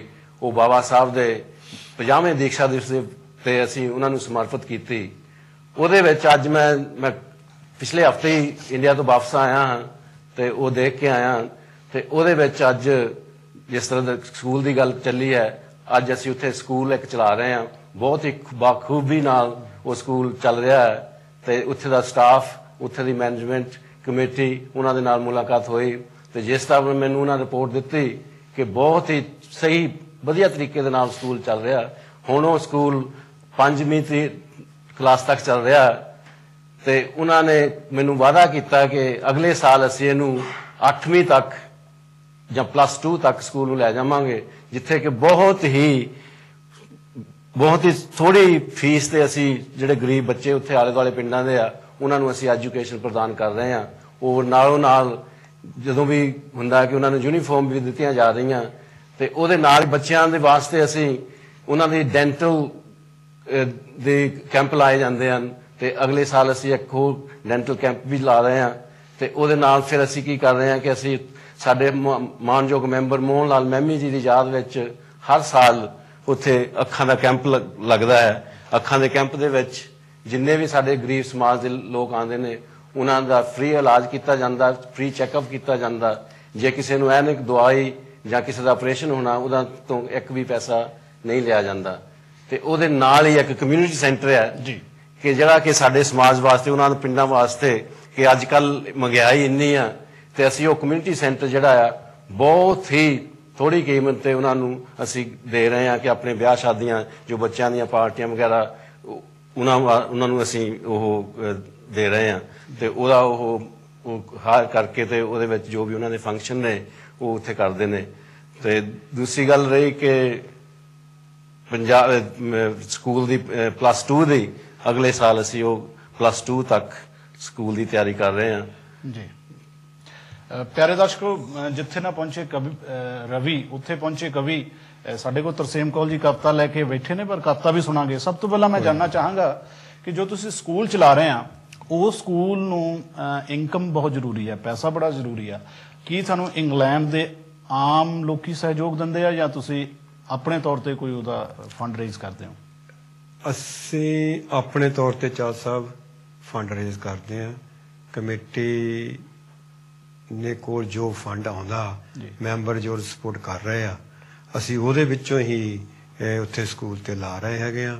ਪਰ ਅਸੀਂ ਬੇਨਤੀ ਕਰਦੇ ਹਾਂ, ਸਕੂਲ ਨੂੰ ਅੱਗੇ ਵਧਾਉਣ ਲਈ ਸਾਨੂੰ ਫੰਡ ਦੀ ਲੋੜ ਹੈ। ਕੋਈ ਨਾ ਕੋਈ ਗਾਹਾਂ ਅਸੀਂ ਵੀ ਚੈਰਿਟੀ ਪ੍ਰੋਗਰਾਮ ਰੱਖਾਂਗੇ ਔਰ ਆਪ ਸਭ ਨੂੰ ਅਸੀਂ ਸੱਦਾ ਪੱਤਰ ਦੇਵਾਂਗੇ ਤੇ ਜ਼ਰੂਰ ਉਸ ਤੇ ਪਹੁੰਚਣਾ। Thank you very much. ਤੁਸੀਂ ਮੈਨੂੰ ਇਹ ਦੱਸੋ ਕਿ ਜਿਹੜੇ ਉੱਥੇ ਬੱਚੇ ਆ, ਕਿੰਨੇ ਬੱਚੇ ਪੜ੍ਹਦੇ ਨੇ ਸਕੂਲ ਦੇ ਵਿੱਚ? ਇਸ ਵੇਲੇ ਤੱਕ ਜੋ ਸਾਨੂੰ ਰਿਪੋਰਟ ਮਿਲੀ ਹੈ 170 ਬੱਚੇ, ਜੋ ਗਰੀਬ ਪਰਿਵਾਰਾਂ ਦੇ ਬੱਚੇ ਹਨ, 170 ਬੱਚੇ ਹਨ ਪੜ੍ਹ ਰਹੇ, ਔਰ ਦਿਨ ਪਰ ਦਿਨ ਉਹ ਦੱਸਦੇ ਕਿ ਵੱਧ ਰਹੇ ਹੈਗੇ ਬੱਚੇ ਜੀ। ਤੁਸੀਂ ਮਤਲਬ ਜੋ ਬਾਬਾ ਸਾਹਿਬ ਨੇ ਐਜੂਕੇਸ਼ਨ ਤੇ ਜ਼ੋਰ ਦਿੱਤਾ, ਉਸ ਨੂੰ ਮੁੱਖ ਰੱਖ ਕੇ ਇਹ ਸਕੂਲ ਚਲਾ ਰਹੇ ਹੋ? ਜੀ ਜੀ। ਕੀ ਆਧਾਰ ਹੁੰਦਾ ਸਕੂਲ ਦਾ? ਉੱਥੇ ਕੀ ਪੜ੍ਹਾਇਆ ਜਾਂਦਾ ਉਹਨਾਂ ਨੂੰ? ਉਹਨਾਂ ਨੂੰ ਜਿਹੜੀ ਸਿੱਖਿਆ ਹੈ ਆਪਣੇ ਸਿੱਖਿਆ ਪ੍ਰਣਾਲੀ ਦੀ ਉਹ ਪੜ੍ਹਾਈ ਜਾਂਦੀ ਆ, ਪਰ ਉਹ ਨਾਲ ਹੀ ਨਾਲ ਉਹਨਾਂ ਨੂੰ ਬਾਬਾ ਸਾਹਿਬ ਦੀਆਂ ਜੋ ਸੇਇੰਗ ਹੈਗੇ, ਬਾਬਾ ਸਾਹਿਬ ਬਾਰੇ ਵੀ ਦੱਸਿਆ ਜਾ ਰਿਹਾ ਹੈ। ਔਰ ਨਾਲ ਹੀ ਨਾਲ ਜੋ ਬਾਬਾ ਸਾਹਿਬ ਨੇ ਸਾਨੂੰ ਸਮਾਜ ਨੂੰ ਬਦਲਣ ਲਈ ਆਪਣੇ ਧਾਰਮਿਕ ਜੋ ਸਾਨੂੰ ਧਰਮ ਦਿੱਤਾ ਹੈ, ਜੋ 14 ਅਕਤੂਬਰ 1956 ਨੂੰ ਬਾਬਾ ਸਾਹਿਬ ਨੇ 5 ਲੱਖ ਲੋਕਾਂ ਦੇ ਨਾਲ ਨਾਗਪੁਰ ਦੀ ਪਵਿੱਤਰ ਧਰਤੀ ਦੇ ਉੱਤੇ ਅਪਣਾਇਆ ਸੀ, ਉਸ ਧਰਮ ਦੀ ਵੀ ਸਿੱਖਿਆ ਦਿੱਤੀ ਜਾਂਦੀ ਹੈ ਬੱਚਿਆਂ ਨੂੰ। ਥੈਂਕ ਯੂ ਵੈਰੀ ਮਚ ਜੀ। ਮੈਂ ਚਾਹਾਂਗਾ ਕਿ ਤੁਸੀਂ ਆਪਣੀ ਕਵਿਤਾ ਵੀ ਹੁਣ ਜਾਂਦੇ ਜਾਂਦੇ ਰੂਬਰੂ ਕਰ ਦਿਓ। ਕਵਿਤਾ ਤੋਂ ਪਹਿਲਾਂ ਜੀ ਚਾਹ ਸਾਹਿਬ, ਮੈਂ ਇਹ ਦੱਸਣਾ ਚਾਹੁੰਦਾ ਕਿ ਕੱਲ ਨੂੰ doctor Ambedkar memorial committee of great Britain ਵੱਲੋਂ ਬਾਬਾ ਸਾਹਿਬ ਜੀ ਦਾ ਜੋ ਪਰਿਨਿਰਵਾਣ ਦਿਵਸ ਹੈ ਉਹ ਬੁੱਧ ਵਿਹਾਰ ਅਪਰ ਜੋਤ ਸਟਰੀਟ ਵੋਲਹੈਂਪਟਨ ਵਿੱਚ ਧੂਮਧਾਮ ਨਾਲ ਮਨਾਇਆ ਜਾ ਰਿਹਾ ਹੈ। 1 ਵਜੇ ਤੋਂ ਲੱਗ ਕੇ 4 ਵਜੇ ਤੱਕ ਆਪ ਸਭ ਨੂੰ ਮੈਂ ਬੇਨਤੀ ਕਰਦਾ ਹਾਂ ਕਿ ਜ਼ਰੂਰ ਇਸ ਪ੍ਰੋਗਰਾਮ ਨੂੰ ਕਾਮਯਾਬ ਕਰਨ ਲਈ ਜ਼ਰੂਰ ਹਿੱਸਾ ਪਾਵੋ ਔਰ ਇਸ ਪ੍ਰੋਗਰਾਮ ਨੂੰ ਕਾਮਯਾਬ ਕਰੋ। ਤੇ ਕਵਿਤਾ ਜੋ ਮੇਰੀ ਹੈ ਉਹ ਹੈ ਕਿ ਬਾਬਾ ਸਾਹਿਬ ਹੁਣੀ ਜਦ ਇੱਕ ਵਾਰੀ ਸਪੀਚ ਕਰਨ ਲੱਗੇ ਤਾਂ ਉਹਨਾਂ ਨੇ ਦੇਖਿਆ ਕਿ ਨੰਗੇ ਤੜੰਗੇ ਲੋਕ ਉੱਥੇ ਆਏ ਆ, ਨਾ ਉਹਨਾਂ ਨੂੰ ਕੋਈ ਕੱਪੜੇ ਪਾਏ ਆ ਤੇ ਨਾ ਉਹਨਾਂ ਨੂੰ ਕੋਈ ਭੁੱਖੇ ਹੈਗੇ ਆ, ਤੇ ਉਹ ਕਹਿੰਦੇ ਇਦਾਂ ਦੀ ਜ਼ਿੰਦਗੀ ਨਾਲ ਉਦੋਂ ਹੀ ਕਿਉਂ ਨਹੀਂ ਤੁਸੀਂ ਜੰਮਦੇ ਹੀ ਮਰ ਜਾਂਦੇ, ਮੈਨੂੰ ਤਾਂ ਕੋਈ ਦੇਖ ਨਹੀਂ ਹੁੰਦੇ। ਕੀ ਜ਼ਿੰਦਗੀ ਹੈ ਤੇਰੀ ਦਲਤਾ, ਕੀ ਜ਼ਿੰਦਗੀ ਹੈ ਤੇਰੀ, ਚਾਰੇ ਪਾਸੇ ਚੱਲ ਰਹੀ ਹੈ ਜ਼ੁਲਮਾਂ ਦੀ ਹਨੇਰੀ। ਕੀ ਜ਼ਿੰਦਗੀ ਹੈ ਤੇਰੀ ਦਲਤਾ, ਕੀ ਜ਼ਿੰਦਗੀ ਹੈ ਤੇਰੀ, ਉਹ ਭੁੱਖਾ ਢਿੱਡ ਤੇ ਤਨ ਤੇ ਲੀਰਾਂ, ਹੋਇਆ ਹਾਲ ਬਾਂਗ ਫਕੀਰਾਂ। ਉਹ ਕੋਟ ਕਚਹਿਰੀ ਤੇਤੋਂ ਡਰਦੇ, ਉਹ ਡਰਦੇ ਹਾਕਮ ਕੁਛ ਨਾ ਕਰਦੇ। ਭਾਵੇਂ ਅੰਗਰੇਜ਼ਾਂ ਦੀ ਸਰਕਾਰ ਸੀ ਪਰ ਫੇਰ ਵੀ ਉਹ ਵੀ ਕੁਛ ਨਹੀਂ ਕਰ ਰਹੇ ਸੀਗੇ। ਤੂੰ ਮੰਦਰਾਂ ਦੀਆਂ ਪੌੜੀਆਂ ਚੜ੍ਹ ਨਹੀਂ ਸਕਦਾ। ਚਾਹ ਸਾਹਿਬ ਤੁਹਾਨੂੰ ਪਤਾ ਹੋਣਾ ਕਿ ਬਾਬਾ ਸਾਹਿਬ ਨੇ ਮੰਦਿਰ ਤੇ ਜਾਣ ਲਈ ਅੰਦੋਲਨ ਸ਼ੁਰੂ ਕੀਤੇ। ਜਦੋਂ ਅੰਦੋਲਨ ਸ਼ੁਰੂ ਕੀਤੇ ਬਾਬਾ ਸਾਹਿਬ ਨੂੰ ਖੁਦ ਆਪਣੇ ਆਪ ਤੇ ਲਾਠੀਆਂ ਖਾਣੀਆਂ ਪਈਆਂ। ਤੂੰ ਮੰਦਰਾਂ ਦੀਆਂ ਪੌੜੀਆਂ ਚੜ੍ਹ ਨਹੀਂ ਸਕਦਾ ਤੇ ਵਿੱਚ ਸਕੂਲੀ ਤੂੰ ਵੜ ਨਹੀਂ ਸਕਦਾ, ਉਹ ਸਰਕਾਰੀ ਨੌਕਰੀਆਂ ਕਰ ਨਹੀਂ ਸਕਦਾ ਤੇ ਖੂਹਾਂ ਤੋਂ ਪਾਣੀ ਭਰ ਨਹੀਂ ਸਕਦਾ। ਜਾਇਦਾਦ ਜ਼ਮੀਨਾਂ ਛੱਡੋ, ਆਪਣਾ ਜੋ ਘਰ ਹੈ ਉਹ ਵੀ ਤੂੰ ਆਪਣੇ ਨਾਂ ਤੇ ਨਹੀਂ ਲਾ ਸਕਦਾ। ਹਾਲਤ ਦੇਖ ਗਰੀਬਾ ਤੇਰੀ, ਮੇਰਾ ਦਿਲ ਪਿਆ ਗੋਤੇ ਖਾਂਦਾ। ਉਹ ਇੰਨੇ ਦੁੱਖ ਸਹਾਰਨ ਨਾਲੋਂ ਤੂੰ ਜੰਮਦਾ ਹੀ ਮਰ ਕਿਉਂ ਨਹੀਂ ਜਾਂਦਾ। MLA MP ਤੱਕ ਕੀ ਵੋਟ ਵੀ ਨਹੀਂ ਨਾ ਇੱਥੇ ਤੇਰੀ, ਤੂੰ ਗੁਲਾਮ ਹੀ ਜੰਮਦਾ ਤੇ ਗੁਲਾਮ ਹੀ ਬਣ ਜਾਂਦੀ ਹੈ ਢੇਰੀ। ਕੀ ਜ਼ਿੰਦਗੀ ਹੈ ਤੇਰੀ ਦਲਤਾ, ਕੀ ਜ਼ਿੰਦਗੀ ਹੈ ਤੇਰੀ। ਉਹਨਾਂ ਨੇ ਇਲਾਜ ਦੱਸਿਆ ਕਿ ਤੇਰਾ ਹੀ ਕੰਮ ਹੈ ਉਹ ਦਲਿਤ ਗਰੀਬਾਂ ਤੇ ਤੈਨੂੰ ਕਰਨਾ ਵੀ ਪੈਣਾ ਆਪੇ, ਕਿਸੇ ਨੇ ਨਹੀਂ ਆ ਕੇ ਕਰਨਾ। ਉਹ ਤੇਰਾ ਹੀ ਕੰਮ ਹੈ ਉਹ ਦਲਿਤ ਗਰੀਬਾਂ ਤੇ ਤੈਨੂੰ ਕਰਨਾ ਵੀ ਪੈਣਾ ਆਪੇ। ਜੇ ਜ਼ੁਲਮ ਕਰਨਾ ਪਾਪ ਤੇ ਜ਼ੁਲਮ ਸਹਾਰਨਾ ਵੀ ਪਾਪ ਹੈ। ਵੱਖਰੇ ਹੀ ਦੀ ਨਿਤ ਬਣੀ ਨੇ ਚੜ੍ਹਦੇ, ਸਿੱਖੋ ਤੁਸੀਂ ਸ਼ੇਰੋ ਬਣਨਾ। ਭੀਖ ਮੰਗਿਆ ਕਦੀ ਹੱਕ ਨਹੀਂ ਮਿਲਦੇ, ਭੀਖ ਮੰਗਿਆ ਕਦੀ ਹੱਕ ਨਾ ਮਿਲਦੇ। ਹੱਕਾਂ ਲਈ ਤਾਂ ਪੈਂਦਾ ਲੜਨਾ, ਤੈਨੂੰ ਗੁਲਾਮ ਰੱਖਣੇ ਲਈ, ਤੈਨੂੰ ਗੁਲਾਮ ਰੱਖਣੇ ਲਈ ਬੰਦ ਨੇ ਕੀਤੇ ਹਰ ਦਰਵਾਜ਼ੇ। ਤੁਸੀਂ ਗੁਲਾਮ ਨਹੀਂ ਸੀ, ਤੁਸੀਂ ਗੁਲਾਮ ਨਹੀਂ ਸੀ, ਤੁਸੀਂ ਸੀ ਇੱਥੋਂ ਦੇ ਸੂਰਮੇ ਰਾਜੇ। ਉਹ ਕੋਲ ਜੇ ਤੁਸੀਂ ਮੁੜ ਰਾਜੇ ਬਣਨਾ, ਸਿੱਖੋ ਸੀਸ ਤਲੀ ਤੇ ਧਰਨਾ ਤੇ ਲਿਖ ਲਓ ਆਪਣੀਆਂ ਕੰਧਾਂ ਉੱਤੇ, ਹਾਕਮ ਕੌਮ ਅਸੀਂ ਹੈ ਬਣਨਾ, ਹਾਕਮ ਕੌਮ ਅਸੀਂ ਹੈ ਬਣਨਾ, ਹਾਕਮ ਕੌਮ ਅਸੀਂ। बहुत मेहरबानी जी, बहुत अच्छी बहुत खूबसूरत कविता कौल साहब ने पेश की है। चल उठ भरावा, चल उठ दलित भरावा, कुछ कज कर लै, ये काम तैनू करना पैना है, चाहे अज कर लै चाहे कल कर लै। सो साडे कोल देव सुमन जी पहला भी गल की है, मैं उन्होंने गल थोड़ी जी कंट्रोवर्सी च लैके जाना चाहांगा कि बाबा साहब ने ये गल बार बार दोहराई जाती है कि बाबा साहब ने पासपोर्ट सानू हक लैके दिता पासपोर्ट बनाने का, और असी विदेशों अज बैठे हुए हैं। उन्होंने बदौलत बड़े काम किए बाबा साहब ने, लेकिन असी उन्होंने वो रिस्पैक्ट नहीं दे सके। बलैत दे विच मैं देखा जां बहुत सारिया होर कंट्रियां जिहड़ी देनी चाहिए सी। तुहाडे ख्याल नाल बाबा साहब नूं किहड़ा रुतबा सी मिलना चाहिदा सी जिहड़े असी लोग दे नहीं रहे? देखो चाल साहब, बाबा साहब डॉक्टर अंबेडकर जी ने अपने अपने भाषण दे विच कहा सी, मेरी जय भीम करन दे नालों जी जो मैं तुहानूं कहा है वो करो। जी असी तो असली ਜੋ ਸੱਚੀ ਸ਼ਰਧਾਂਜਲੀ ਜਿਹੜੀ ਅੱਜ ਅਸੀਂ ਬਾਬਾ ਸਾਹਿਬ ਨੂੰ ਭੇਟ ਕਰ ਸਕਦੇ ਹਾਂ ਉਹ ਇਹ ਹੀ ਹੈ ਕਿ ਜੋ ਬਾਬਾ ਸਾਹਿਬ ਨੇ ਸਾਨੂੰ ਕਿਹਾ ਹੈ ਉਹ ਕਰੋ। ਉਹਦਾ ਕੀ ਹੈ ਕਿ ਉਹ ਸਾਨੂੰ ਮਤਲਬ ਇੱਕ ਫਾਰਮੂਲਾ ਦੇ ਕੇ ਗਏ ਆ, ਐਜੂਕੇਟ, ਐਜੀਟੇਟ, ਜੀ ਆਰਗੇਨਾਈਜ਼। ਜੀ ਪਹਿਲਾਂ ਪੜ੍ਹੋ, ਆਪਣੇ ਇਤਿਹਾਸ ਨੂੰ ਜਾਣੋ, ਜੀ ਇਤਿਹਾਸ ਜਾਣ ਕੇ ਫਿਰ ਤੁਹਾਨੂੰ ਪਤਾ ਲੱਗ ਜਾਏਗਾ ਕਿ ਸਾਡਾ ਸਮਾਜ ਨੇ ਕਿੰਨੀਆਂ ਤਕਲੀਫਾਂ ਦੇ ਵਿੱਚ ਚੱਲੀਆਂ, ਤਾਂ ਫਿਰ ਤੁਹਾਨੂੰ ਐਜੀਟੇਟ ਕਰੋ। ਜਦੋਂ ਤੁਸੀਂ ਐਜੀਟੇਟ ਕਰੋਗੇ ਤਾਂ ਤੁਹਾਡੇ ਕਾਰਮਾਂ ਦੇ ਨਾਲ ਦੂਸਰੇ ਲੋਕ ਜੁੜਦੇ ਜਾਣਗੇ, ਫਿਰ ਉਹਨੂੰ ਆਰਗੇਨਾਈਜ਼ ਹੋਣਾ ਸ਼ੁਰੂ ਹੋਣਗੇ। ਲੇਕਿਨ ਹੋਇਆ ਕਿ ਅਸੀਂ ਐਜੂਕੇਟ ਵੀ ਹੋ ਗਏ, ਐਜੀਟੇਟ ਵੀ ਸ਼ੁਰੂ ਕਰ ਦਿੱਤੀ, ਲੇਕਿਨ ਜਿਹੜਾ ਜੁੜਨ ਦਾ ਮਸਲਾ ਅਸੀਂ ਜੁੜੇ ਨਹੀਂ। ਜੀ ਜੁੜਨ ਲਈ ਬਾਬਾ ਸਾਹਿਬ ਨੇ ਸਾਨੂੰ ਇੱਕ ਪਲੇਟਫਾਰਮ ਦਿੱਤਾ ਹੈ ਜੀ। ਉਸ ਪਲੇਟਫਾਰਮ ਦੇ ਥੱਲੇ ਆ ਕੇ ਜੇ ਆਪਾਂ ਜੁੜ ਕੇ, ਤਾਂ ਮੇਰੇ ਖਿਆਲ ਹੈ ਕਿ ਕੋਈ ਵੀ ਤਾਕਤ ਸਾਨੂੰ ਰੋਕ ਨਹੀਂ ਸਕਦੀ। ਅਸੀਂ ਇੱਕ ਦਿਨ ਜ਼ਰੂਰ ਭਾਰਤ ਦੇ ਹੱਕ ਬਣਾਂਗੇ। ਜੀ ਤੁਹਾਡੀ ਨਜ਼ਰ 'ਚ ਕਿੱਥੇ ਗਲਤੀ ਰਹੀ ਹੈ ਵੀ ਜਿਹੜੇ ਯੂਰਪ ਦੇ ਲੋਕੀ ਆ, ਮੇਰੇ ਖਿਆਲ ਇਟਲੀ ਤਾਂ ਇਸ ਤਰ੍ਹਾਂ ਜੁੜਿਆ ਵੀ ਉਹਨਾਂ ਨੂੰ ਤੋੜਿਆ ਨਹੀਂ ਜਾ ਸਕਦਾ ਬਾਬਾ ਸਾਹਿਬ ਨਾਲੋਂ, ਲੇਕਿਨ ਇੱਥੇ ਦੇ ਲੋਕਾਂ 'ਚ ਬਾਬਾ ਸਾਹਿਬ ਦੀ ਉਹ ਗੱਲ ਨਹੀਂ ਹੈ। ਇਹ ਕੀ ਕਾਰਨ ਹੈ ਤੁਹਾਡੀ ਨਜ਼ਰ 'ਚ? ਚੱਲੀ ਸਾਹਿਬ ਕੀ ਗੱਲ ਹੈ, ਕਿੱਥੇ ਖੜੀ ਹੈ ਗੱਲ? ਮੇਰੇ ਹਿਸਾਬ ਨਾਲ ਜਿਸ ਤਰ੍ਹਾਂ ਕਿ ਸੁਮਨ ਸਾਹਿਬ ਨੇ ਕਿਹਾ, ਐਜੂਕੇਸ਼ਨ ਦੀ ਘਾਟ ਹੈ। ਜੀ ਸਾਨੂੰ ਛੋਟੀਆਂ ਗੱਲਾਂ ਛੋਟੇ ਦਾਇਰੇ ਵਿੱਚ ਨਹੀਂ ਰਹਿਣਾ ਚਾਹੀਦਾ, ਕਿਉਂਕਿ ਬਾਬਾ ਸਾਹਿਬ ਨੇ ਮਹਾਤਮਾ ਜੋਤੀ ਰਾਓ ਫੂਲੇ ਨੂੰ ਆਪਣਾ ਗੁਰੂ ਮੰਨਿਆ। ਬਾਬਾ ਸਾਹਿਬ ਤੋਂ ਪਹਿਲਾਂ ਸਮਾਜਿਕ ਕ੍ਰਾਂਤੀ ਵਾਸਤੇ, ਐਜੂਕੇਸ਼ਨ ਵਾਸਤੇ ਮਹਾਤਮਾ ਜੋਤੀ ਰਾਓ ਫੂਲੇ ਨੇ ਮੂਵਮੈਂਟ ਸ਼ੁਰੂ ਕੀਤੀ ਹੋਈ ਸੀ। ਅਗਰ ਉਹਨਾਂ ਦੀ ਮੂਵਮੈਂਟ ਬਾਬਾ ਸਾਹਿਬ ਤੋਂ ਪਹਿਲਾਂ ਨਾ ਸ਼ੁਰੂ ਕੀਤੀ ਹੋਈ ਹੁੰਦੀ, ਸ਼ਾਇਦ ਉਹ ਕੁਝ ਬਾਬਾ ਸਾਹਿਬ ਸਾਡੇ ਲਈ ਨਾ ਕਰ ਸਕਦੇ ਜੋ ਕੁਝ ਉਹਨਾਂ ਨੇ ਕੀਤਾ ਆ। ਕਿਉਂਕਿ ਮਹਾਤਮਾ ਜੋਤੀ ਰਾਓ ਫੂਲੇ ਨੇ ਕਿਹਾ ਕਿ ਇੱਕ ਵਿਦਿਆ ਨਾ ਹੋਣ ਕਰਕੇ ਅਸੀਂ ਗੁਲਾਮ ਹੋ ਗਏ। ਉਹ ਕਹਿੰਦੇ ਬੁੱਧੀ ਗਈ, ਰਾਜਨੀਤੀ ਗਈ, ਰਾਜਨੀਤੀ ਗਈ, ਧਨ ਗਿਆ, ਧਰਮ ਗਿਆ, ਇੱਜ਼ਤ ਗਈ, ਇੱਜ਼ਤ ਮਾਣ ਗਿਆ, ਸਭ ਕੁਝ ਗਿਆ। ਇੱਕ ਐਜੂਕੇਸ਼ਨ ਨਾ ਹੋਣ ਕਰਕੇ ਅਸੀਂ ਕੰਗਾਲ ਹੋ ਗਏ, ਅਸੀਂ ਗੁਲਾਮ ਹੋ ਗਏ। ਇਹ ਸਾਰੀ ਜਿਹੜੀ ਤਾਕਤ ਹੈ ਇਹ ਐਜੂਕੇਸ਼ਨ ਕੋਲ ਆ। ਸਾਨੂੰ ਪਹਿਲਾਂ ਐਜੂਕੇਸ਼ਨ ਪਾ ਕੇ ਆਪਣੇ ਇਤਿਹਾਸ ਨੂੰ ਦੇਖਣਾ ਹੋਵੇਗਾ ਔਰ ਫਿਰ ਉਹਨੂੰ ਅਪਣਾਉਣਾ ਹੋਵੇਗਾ। ਮੈਂ ਸੌਰੀ ਤੁਹਾਨੂੰ ਇੰਟਰਰਪਟ ਕਰਦਾ, ਮੈਂ ਇਹ ਕੁਐਸਚਨ ਜਾਣਨਾ ਚਾਹਨਾ। ਮੁਸਲਿਮ ਧਰਮ ਦੇ ਵਿੱਚ 1,85,000 ਪੈਗੰਬਰ ਮੰਨੇ ਜਾਂਦੇ ਨੇ। ਉਹਨਾਂ ਦੇ ਧਰਮ ਚਾਹੇ ਉਹਨਾਂ ਦੀ ਰਿਸਪੈਕਟ ਦਿੱਤੀ ਹੈ। ਸਾਡੇ ਦਲਿਤ ਸਮਾਜ ਦੇ ਵਿੱਚ ਜੋ ਭੈਣ ਜੀ ਨੇ, ਮੈਂ ਪਹਿਲਾਂ ਵੀ ਗੱਲ ਕੀਤੀ, ਪ੍ਰੇਰਣਾ ਸਥਲ ਦੇ ਵਿੱਚ ਉਹ ਸਾਰੇ ਮਹਾਂਪੁਰਸ਼ਾਂ ਨੂੰ ਇਕੱਠਿਆਂ ਕੀਤਾ, ਜਿਨ੍ਹਾਂ ਚੋਂ ਮੁੰਡਾ ਜੀ, ਪੈਰੀਅਰ ਸਵਾਮੀ ਜੀ, ਜਾਂ ਹੋਰ ਵੀ ਬੜੇ ਨਾਂ ਨੇ ਜਿਹੜੇ ਹੁਣ ਤੁਸੀਂ ਵੀ ਲਿਆ।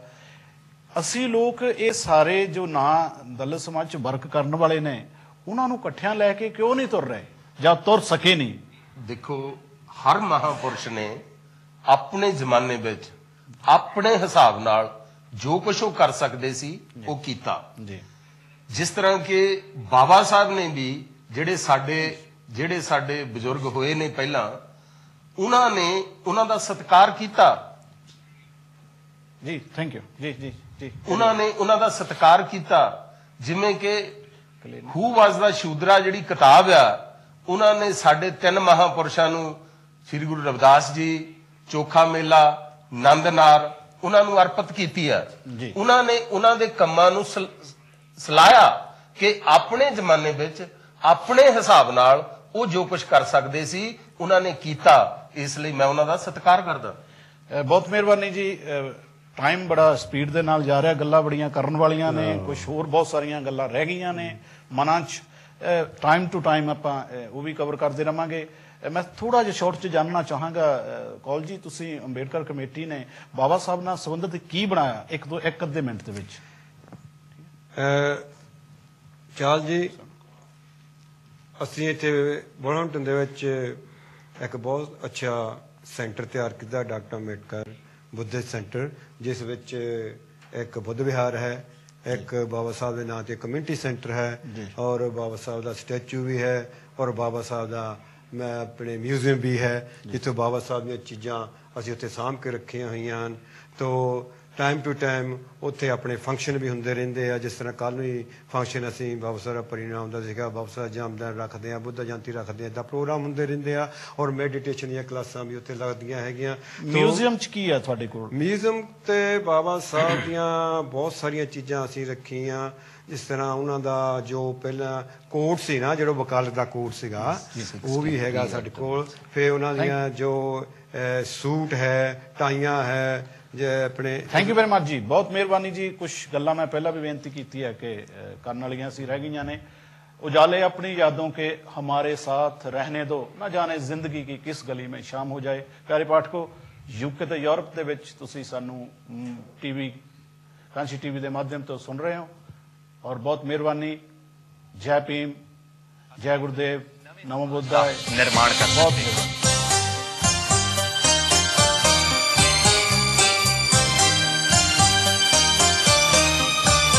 राह दस गया पढ़ के पढ़ा के जान मोया होया बंदियां च पा के।